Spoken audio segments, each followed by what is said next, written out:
unless you have anything else, why don't we go on to the last play? Yeah. I thought this was the best of the four, and my favorite out of the four as well. And let me just say something. Let me just say something about that, because when you were talking about Janelle's Red Yaya, I think you just had said you thought that was like a top 5 play. I don't think Janelle's Red Yaya is. I mean, it's a great play, but I would say I could make an argument. I think that this last play I did is my best play, because if you look at the tripartite structure of the acts, it's almost like they're 3 separate plays. You have the daughter, the Lisa Act 1, which is a very simplistic, almost Beckett-like presentation of things. Then you have the more classical mother thing, which has the conflict between the 2 sisters. And then you get beyond absurdism to this metaphorical, almost metafictive ending with the crazier of the sisters. And yet I think it works so well. And the play, and I'm just summing it up, the play ends up with the last 2 scenes, Danny Wagner having the last words, and they're brief little scenes. And so you can make an argument that I think this is my best play. I think it's certainly up there with the Henry Miller Beethoven play. Yeah, I would say that those 2 are your best plays. Yeah. That one was more innovative with music, and particularly its use of Lauren Isley towards the end. It really worked. It was also a more moving play. This one is more diverse, and it branches out into different things. And because of the 2 sisters, you have different avenues to explore different ideas. And we'll get to the 2 sisters in a moment, but just briefly speak about Lisa, Faith, and Charity. I think that's the order that they come in play to. It begins in 3 acts. One is titled Daughter, Mother, and Sister. And then I want to speak about some of my impressions on all 3. Well, the 3 acts, also the daughter, mother, sister, those are the 3 states that most women find themselves in. They are either the daughter of someone, they are either the mother of someone, or the sister. I could also have had a 4th one, wife, but by not having them married, I remove away the claims that this could be a sexist somehow. So the 3 main sort of natal states of a female. And again, this is based, as I said earlier when we were talking about some of the other plays, this is based upon real life people. The Lisa character was based on a girl who seemed to be one of the smarter kids, who then descended over the next 15 or so years that I knew her into... But she got A's. Yeah. And then the mother and the slightly younger sister, who were often mistaken for twins, they clearly didn't have real red hair. They probably whatever women do, dyed their hair reddish. And you get the sense with the sisters, and of all of the sister pairs that I've done, this is the best representation. And it's interesting because I think it's the only representation of sisters that are adults. And the reason I wrote this play that came to me, Jessica wanted to watch this documentary by the Maisels brothers called Grey Gardens. I don't know if you've ever seen it. It's a highly lauded documentary about these 2 crazy women, a crazy woman and her daughter, who are the cousin and the aunt of Jacqueline Kennedy Onassis, and they end up living in this mansion that's run down and filled with shit and raccoons and cats and whatnot, and they live in poverty. And it was so highly lauded, and yet it's nothing. It's basically there's no structure to it. There's no art to the film. It's just these 2 crazy women spouting off. And then 30 years later, the outtakes of the film were used to make another film called The Beals, which was the last name of the crazy mother and daughter, The Beals of Grey Gardens. And it was an even worse film because there wasn't any structure that could be brought to it. And I said to myself, this is a perfect example of something where you could have gotten insight into these 2 women if these Maisels brothers, if these women had any depth and these brothers had done anything more than just filming them in this filth. And I said to myself, well, those 2 sisters that I used, that I knew as a kid and used in true life, would be much better characters. And so that's why this play, as I said, came to me, and I didn't have it sitting around for months. It came to me, and I knew these women. The in the true life, what I do sometimes is there's the real life people and situation, and in one iteration of it, say in True Life or in the Vincetti Brothers or in a play, I'll take 30 or 40%, and then I'll take 40 or 50%, and then I'll take another 40 or 50%. And there's some overlap of the things that I take, but there's things that in toto, if you took all of the iterations of these scenes that get to the real life characters that they're based on, you'd get a fuller picture. And in this play, for example, the intuit is Danny Wagner, because Danny Wagner is seen running bizarre errands. We don't know what errands he's running for the older sister Faith. Presumably, since he mentions that ambiguity is so amusing. You have no idea what she's doing. She somehow is involved in Atlas Terminal. Yeah. Who knows? Maybe Faith is controlling some kind of drug ring. Yeah. But the only thing we do find out that he does to her is he brings her the Book of Mormon. You know. And, of all things, he brings her the Book of Mormon. Yet she has an association with Atlas Terminal. Yeah, and so it's kind of bizarre. And for people who don't know, Atlas Terminal / Apex Yards is this area that was this major drug haven and mafia haven. It was an old industrial plant terminal at the end of a railroad where I grew up, and now it's a shopping mall, just like 42nd Street in Manhattan had been a haven for sex traffic, and it's now been Disneyfied. So has this mob haven of drug sales in the 60s and 70s and early 80s now become a mall. Anyway, so the into the play is Danny's knowing these characters, and they lived in this house, which was one of the bigger houses. It was a 2 or 3 story home in the neighborhood. The sisters somehow, at some point, they must have come from wealth, because the one sister, Faith, still does work, but the other sister, Charity, the aunt, has stayed home and basically raised the daughter, Lisa. They came into money. She has a grand piano. Charity plays a grand piano. There's this big bay window that's always open. So everyone in the neighborhood knew what these people would be talking about or what they were listening to. The kids would be at the window listening to these crazy women argue about this, that, or the other thing. But I think you asked about Lisa. The Lisa character, again, was based on a real character. She's called Emily Gorman in True Life. And she was like Baba or Mel Hardenberger. She's a character who's sort of, not popular. She's picked on. She doesn't become a recluse like Mel. She doesn't become a raging monster like Baba. She just sort of lets things slide off. And her mother and her aunt think that she's beautiful and intelligent.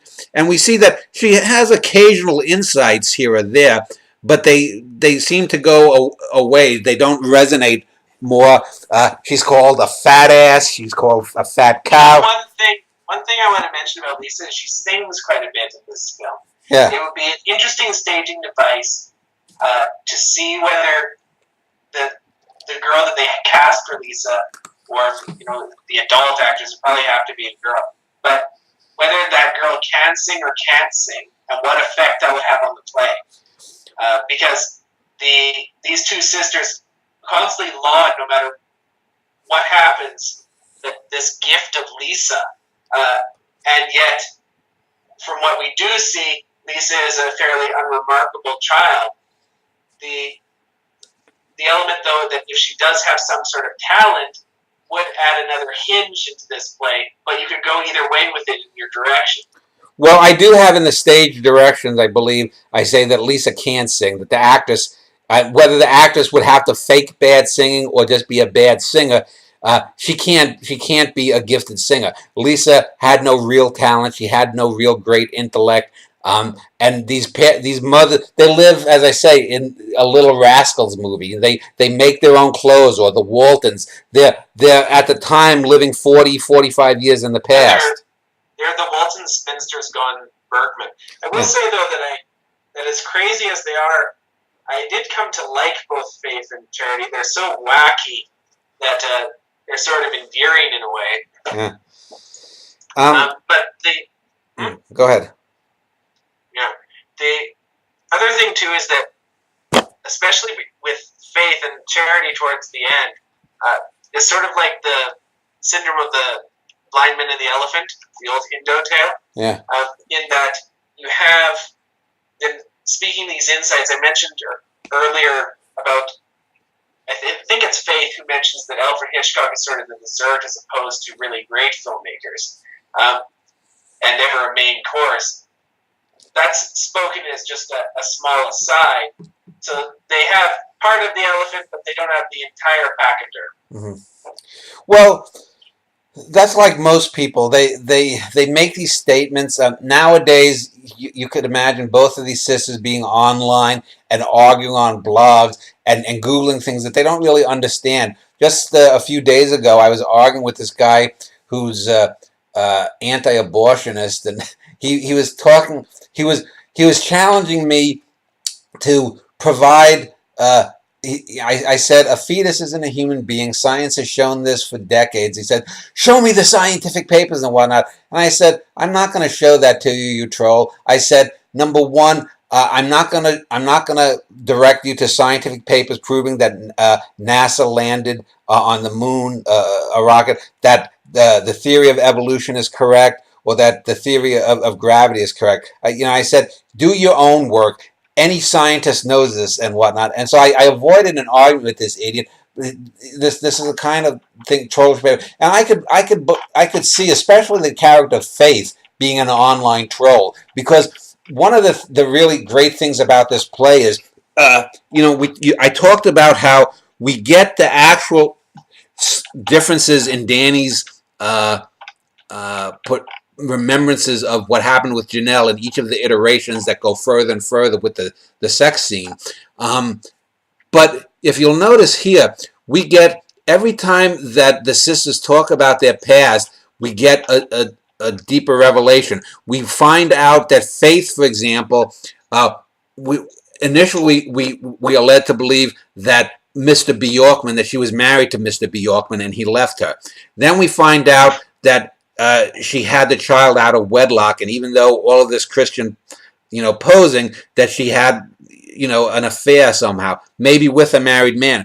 Then we find out that she actually had sex with someone one time, not an affair, got pregnant deliberately when she was wanting to get pregnant, and she didn't even know the name. That Mr. Bjorkman, she didn't even know that's his real name. That's a name she made up and put on, presumably, Lisa's birth certificate.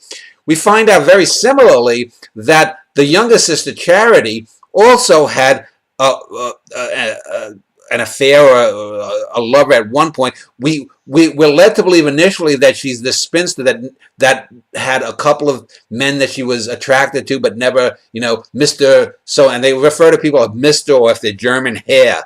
That she had unrequited love. Then we find out that she was actually on depressants, thalidomide, 20 years ago, and before Lisa was born. And one of the reasons she's so attached to Lisa is her own child was stillborn and deformed from thalidomide. And so this explains her sort of obsession with her niece. But we also get this, I think, even more so than the Lujack sisters or the Morgan sisters, and it's probably because these are older characters and we're not seeing them as teenagers as we do with those characters, we get the sense that these sisters love each other, but they also detest each other. Faith clearly is jealous or envious of Charity's meager musical ability. Charity is a passable pianist and failed musician, and clearly at one point I think Charity even says something to the effect that she sort of resents the fact that her baby died and that Faith got to have a child. And yet we also know how they lie about themselves to themselves, and Danny is the only one who can basically puncture through them. He calls them crazy old broads, and you get the sense with the maid, the black maid, Etta, like many other adults, a lot of adult females seem to like Danny Wagner. The adults tend to like the young Danny, at least. And Etta seems to know that her employer and Faith and Charity are nuts, but they're these crazy white ladies that she's been with for who knows how many years. She's probably done the bulk of raising Lisa herself. And while that seems stereotypical, it's also what really happened. They did have a maid. I don't know if the real black maid was a live-in maid. I didn't mention the black maid in the True Life version, but I don't know whether she was a live-in maid or she just came every day. But Danny and Etta are the only two people that seem to have any grounding in the realism of the situation. There's the neighborhood girls that pick on and make fun of Lisa, and then there's the two older sisters. They are all in their own little world along with Lisa. But Danny and Etta seem to be the only ones grounded in reality. Yes, Etta is an interesting character too. I have the character of Kathleen in Long Day's Journey into Night, and you won't remember that character because I think that she is also their housekeeper or their maid. But if you compare the character of Kathleen to Etta actually does get a lot of a character arc here. Whereas Kathleen is just, she's the Irish maid. I think she gives the old woman her booze or something, or her pills. Yeah, most of these tertiary characters are usually, in some of these older plays, are usually just to move props around. Whereas Etta herself becomes a hinge in the drama. You also mentioned the revelations of these secrets. It's interesting how you criticize this element of most drama where they will focus on the revelation of a secret, yet these secrets revealed are a series of secrets, and what they reveal is actually a deception from both sisters to themselves and within themselves too. But the most important point is these are secrets that are revealed to the audience, but never the sisters find out about the secrets that they're keeping from each other. I mean, I think Faith does mention that she had the one night stand or whatnot, but I'm not certain I don't think I have her mentioning that she made up the name. Maybe she does, but the point is these are things that I talked about how Biff Loman, for example, goes on a 20-year bender and ruins his life because he finds out that Willie Loman in Death of a Salesman has had an affair. That's not realistic, but because the Biff character is portrayed wouldn't be that weak, wouldn't be that wimpy. But these crazy ladies, you can believe. Again, there is something wrong with these characters, just like there's something wrong with Janelle. Just like one of the defining scene for Charity is when she brings a Curious George book to Lisa, who I think is around 13 in this play. She brings a Curious George book, so she's so out of warp with the years that she brings this book when Lisa has moved on to philosophy books like Charles Young. Yeah, and that just shows that she's a very static character. And Danny later calls her out for being a coward in that she won't move out of the house, she won't move on with her life, she won't do anything besides just be an appendage to Faith. And Faith is, at the same time, I think Charity is slightly more likable than Faith, because Faith is sort of the Hannah of the two sisters, as in Hannah and her sisters. She moves the funds around, but she also uses it as a point to poke at Charity, rather than just take the... Well, she's in the superior position because apparently, as the oldest daughter, she inherited probably the house and whatever funds she got. Although we don't know, because as I said, she's somehow involved. Danny Wagner is her liaison to some kind of thing. So I doubt that Faith, the character Faith, is ordering hits out on. She's not conspiring with Big Frank Conchetto. But that's another play. Yeah, but there's some. She was behind the Fifth and the Fat family. Yeah, but there is some bizarre thing that's going on there, and because Danny exists in the play, not so much because he's a friends with Lisa, although there's a scene of all the young kids on the stoop basically just bullshitting. But he's in the play basically because several times he's being called, or he's showing up to bring something, or to get orders from Faith to be paid for something. I wanted to speak about the last few scenes in the play too. The final act is basically a few scenes with Danny and Lisa, and then it sort of goes on to where Charity is later speaking. No, I think that's how the play opens. Is she's speaking to some religious figure. Then it goes on to the revelation of her stillborn child, and then after that, you get this really revelatory sequence that sort of reminded me of a callback to your poems. You released this poem book, of your longer poems. Well, I'm going to release it. I've made it. Oh, well, you're about to release it. Yeah.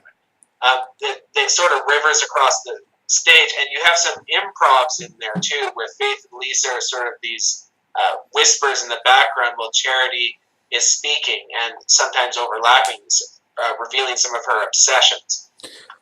Well, yeah, and that's a callback to Stardust Memories and the Dory breakdown sequence, and also I used that in the Janie Fitz play, where Janie is talking about presumably being molested or something.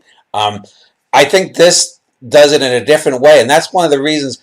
One of the things you'll notice in these plays is I give a lot of great leeway to the directors that they can either have all the furniture and make the play more like a conventional play, or they can do it more abstractly. And so that's why I have in this sort of scene where Charity is playing. She's playing on her piano, I believe, and then she's turning, she's playing softly and turning to the audience and having this kind of scene.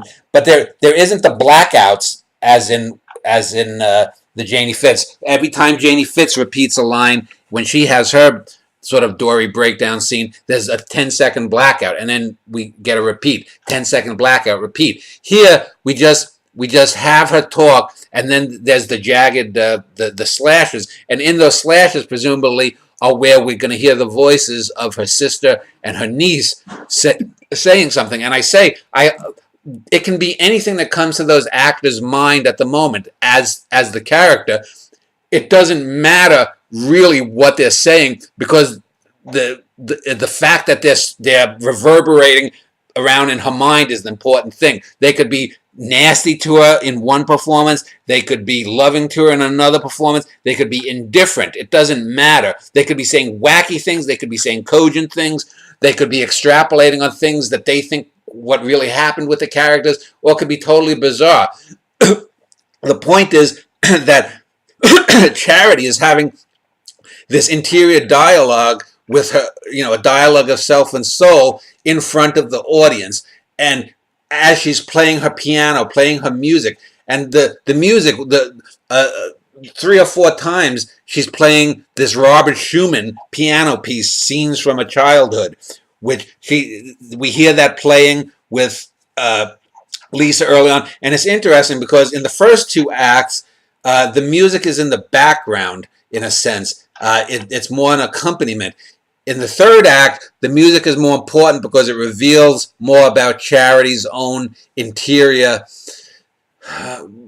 unmooring from reality, in a sense. And so I think that's a really great scene. And it also is the shift of the play away from the more the 2nd act, which focuses on faith, is more of a traditional drama, and that carries over to a certain point, as you say in the beginning, the first few scenes with Charity, and then we get this breakdown scene, and then we sort of end with there's a scene where there's just a poem that's projected out. There's a scene, and so we get this shift more away to more epigrammatic, more poetic, but not absurdist really, but just a more poetic move away from traditional drama.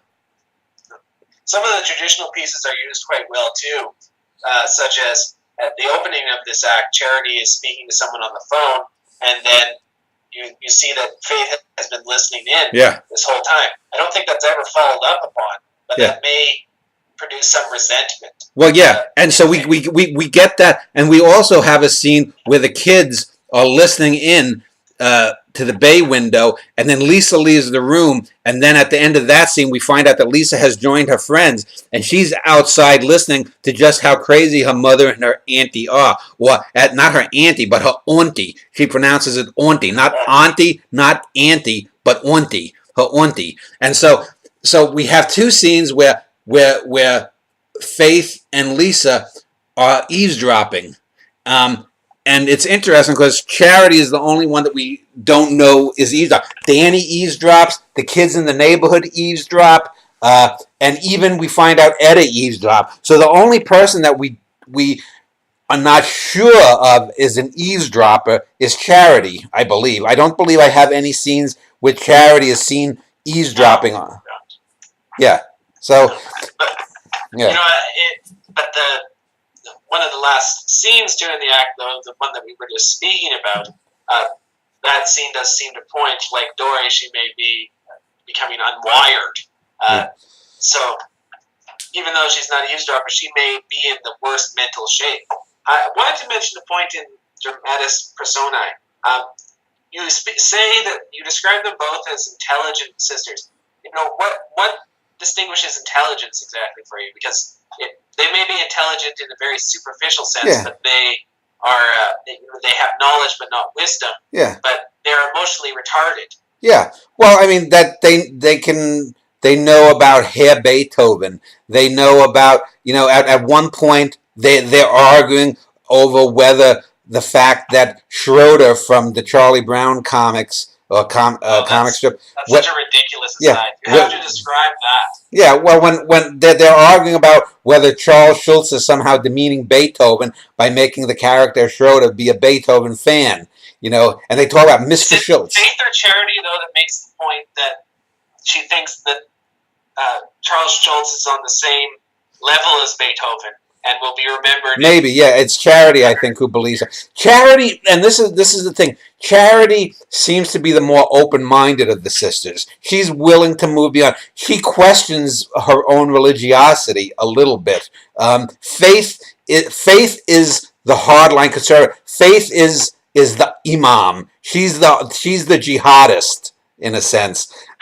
Charity wouldn't be a jihadist. Charity could be wooed over to the other side. If things had gone right in her life, if Charity's daughter or Charity's child had not been deformed by thalidomide, if Charity had ever once been loved in a love relationship, she might not be as wacky as Faith. There seems to me, I think, that there's something, and I say this because I've written the play, it is out there, and your interpretation is as valid as mine, but I think Faith is far more damaged than Charity. Charity could, at the point where the play ends in the late 70s, Charity could still become a productive human being in some way. Faith is gone, I think. Faith is doomed. She's closed-minded. She's a conservative.